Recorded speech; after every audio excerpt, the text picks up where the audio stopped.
জয় রাধে, হরে কৃষ্ণ, রাধে রাধে।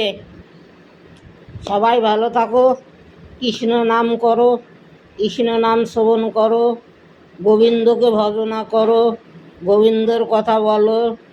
কৃষ্ণ নামে অনেক মধু, অনেক প্রেম। সবাই হচ্ছে কৃষ্ণ নামে ডুবতে পারে না।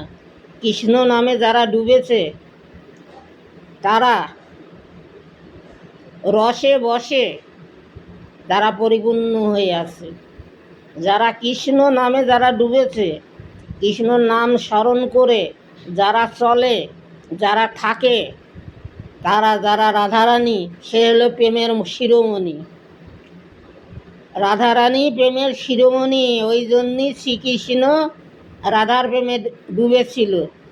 তা রাধারানী তো আয়ানের বউ, আর কৃষ্ণ হলো রাধারানীর হলো ভাগ্নে। কৃষ্ণ হলো ভাগ্নে, রাধার ভাগ্নে। তা এত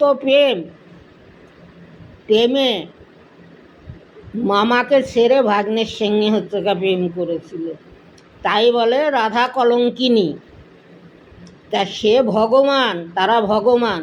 শ্রীকৃষ্ণ রাধারানী তারা হলো প্রেমের শিরোমণি, তারা ভগবান। তাদের মানুষে এ জগতে কলঙ্ক দিতে ছাড়িনি। তারা প্রেম করেছিল বলে, কৃষ্ণ আর রাধা প্রেম করেছিল বলে, যে কেন আয়ানের বউ, আর কৃষ্ণ হলো আয়ানের ভাগ্নে, দিদির ছেলে। আর এদিকে হলো মামির সঙ্গে প্রেম করেছিল, রাধারানীর সঙ্গে প্রেম করেছিল শ্রীকৃষ্ণ, তাই বলেছিল রাধা কলঙ্কিনী। তাই আয়ান বলেছিল যে রাধাকে আর আমি কৃষ্ণর সঙ্গে মিশতে দেবো না। সবাই বলে কৃষ্ণর সঙ্গে রাধার প্রেম আছে।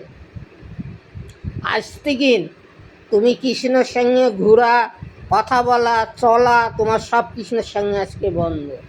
আজ থেকে তুমি রাম ভক্ত, তোমার আজকে রাম মন্দিরে থাকতে হবে, রামের পূজা করতে হবে, রামের পূজারি হতে হবে। তা কীভাবে পূজারি হবে? তোমার যে গহনা গাটি, তোমার যে শরীরে অলংকার, সব তোমার খুলে ফেলতে হবে। খুলে তুমি রামকে সেবা দিবা, রামের ভক্ত তুমি, রামকে নিয়ে থাকবা। তোমার লোক আচারে, লোক সমাজে তোমার বেরোনো নিষেধ।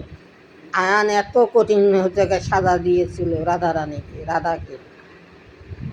তা কৃষ্ণ দাঁড়িয়ে শুনলে যে কৃষ্ণ হলো একটা ছলনাময়। সে তাকে কি রাধাকে আটকে রাখতে পারে? তাকে সে জীবনের থেকে সে বেশি ভালোবাসে। শ্রীকৃষ্ণ রাধা বিনা শ্রীকৃষ্ণ মনে অসহায়। কৃষ্ণ বিনা রাধা যেমন চলতে পারে না, তেমনি রাধা বিনা কৃষ্ণ চলতে পারে না।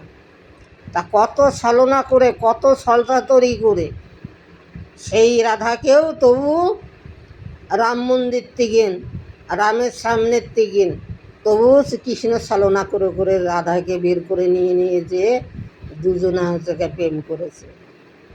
তা প্রেম এমনই জিনিস, মানুষের কথা বলে না, হাত বাঁধবা, পা বাঁধবা, মন বাঁধবা কী দিয়ে?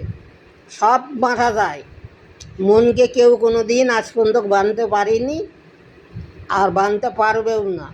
কেউ কাউকে যদি হৃদয় দিয়ে ফেলে, কেউ যদি হৃদয় থেকে তাকে ভালোবাসে, হৃদয় যদি তাকে চায়, কেউ আটকাতে পারবে না। সে যে বাবাই হোক, আর মাই হোক, আর স্বামী হোক, আর সন্তানই হোক, আর পাড়া প্রতিবাসী হোক, পৃথিবী কেউ কাউকে আটকাতে পারে না। এটা হলো হৃদয়ের বন্ধন। হৃদয়ের বন্ধন হৃদয়েই মেটে। তাছাড়া কেউ কোনো দিন এই ভালোবাসাকে কেউ কোনো দিন বাধা দিয়ে আটকাতে পারে না। তা সেইটাই বলছি, তারা তো ভগবান। কৃষ্ণ, রাধে, আয়ান ঘোষ হয়েও স্বামী থাকতেও তবু বউকে আটকে রাখতে পারত না। এইটাই বলার ছিল বন্ধুরা, আর বড় করলাম না। প্রেম যদি হয়, তাই মনে সেই রকম প্রেম করতে হবে, চণ্ডীদাস আর রজকিনী যেরকম প্রেম করেছিল, লাস্টে তাদেরকে প্রেম কেউ মেনে নিয়েছিল না। চণ্ডীদাস আর রজকিনীর প্রেম কেউ পৃথিবী মেনে নিয়েছিল না। এখনই একই ডরাই দুইজনা গলায় দড়ি দিয়ে ঝুলে পড়েছিল। সেই জন্য একটা গান আছে যে চণ্ডীদাস আর রজকিনী এক মরণে দুইজন মরে, এমন মরা আর পৃথিবী দেখা যায় না। এইরকম প্রেম করতে হবে। সে যদি আমি 2 দিন তাকে ভালোবেসে আমি যে ছেড়েই চলে গেলাম, কি সেই আমাকে ছেড়ে চলে গেল, তাই সেরকম ভালোবেসে লাভ কী? ভালোবাসতে হলে চণ্ডীদাস আর রজকিনীর মতন ভালোবাসো, এবং ভালোবাসতে গেলে রাধারানীর মতন শ্রীকৃষ্ণর মতন ভালোবাসো। প্রেমের বন্ধন হলো জন্ম জন্মান্তরের, এই বন্ধন শিরার বন্ধন না। ভিডিওটা করলাম, ভালো লাগলে তোমরা পাশে থেকো। এরকম ভিডিও পাওয়ার জন্য তোমরা আমার পাশে থাকো। এরকম ভিডিও আরও তোমাদের দেবো।